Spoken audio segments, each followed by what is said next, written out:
Okay, so I'm a huge Star Trek fan, and I just saw Star Trek Into Darkness. Now it's time to review it. And in the words of a good man, shall we begin?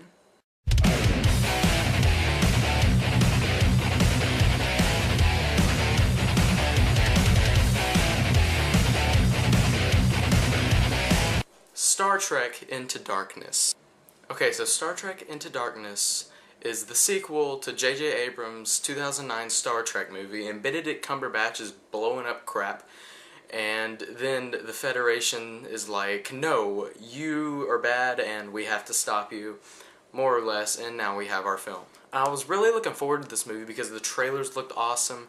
I love Benedict Cumberbatch. I love the 2009 Star Trek movie, so there really is no reason for me not to look forward to this movie. Now, I did have some fears going into this movie that I haven't really established yet because I haven't really talked about this movie because, like, I didn't want there to be, like, a rehash of Kirk and Spock arguing and bickering back and forth. I mean, they did do that in the movie, but that wasn't a rehash. It was kind of like a friendly type thing, and Kirk is like, well, you kind of break the rules sometimes, so I must establish that.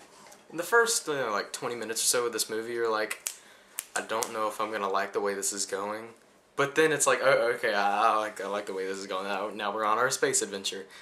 Alright, and if you saw the trailer, you basically figured that this movie would basically be like Benedict Cumberbatch doing bad stuff, and Kirk and Spock are like, okay, we gotta stop you, and they fight, and that's that. But this movie had a lot of layers. Okay, I'm gonna compare it to The Dark Knight, and I know that The Dark Knight comparisons are kind of getting old now, but that's like one of my favorite movies, so I'm gonna do it anyway.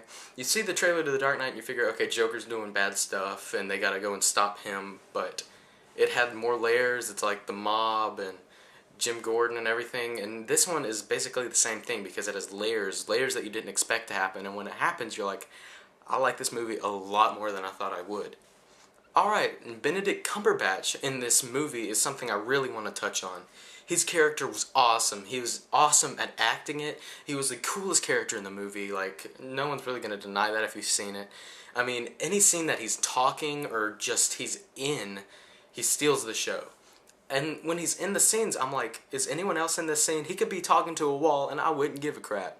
There was more fan service in this movie than there was in the 2009 Star Trek movie. There's one scene in it. I'm not going to spoil anything, but you're like, all the fans of the original Star Treks are like, whoa, that. But the 2009, it really wasn't much of a fan service. J.J. Abrams was like, I want to make a good movie, but I don't want to make it all a big fan service. I want to make it legit, and I want to make a good movie, and it succeeded in that. And this time, he made a good movie, but also with fan service, and that is awesome. Alright, so to wrap it up, this movie had awesome, like, action. It had a great story. It had layers upon layers upon layers. Benedict Cumberbatch he just killed it in this movie. He was awesome. All the acting all the way around was good. Even one part in it, I was like, I'm tearing up a bit. And in every awesome-tacular movie, there's like a scene towards the end of the movie where I'm like, that has to happen right now for this movie not to be awesome-tacular. That was that moment. Star Trek Into Darkness is awesome-tacular.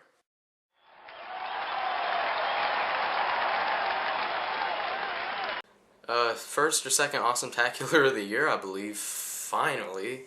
Alright, so my question to you is, did you like Star Trek Into Darkness or Star Trek more? Comment below, let me know. And as always, if you like what you've seen here and you want to see more, click right here to see more.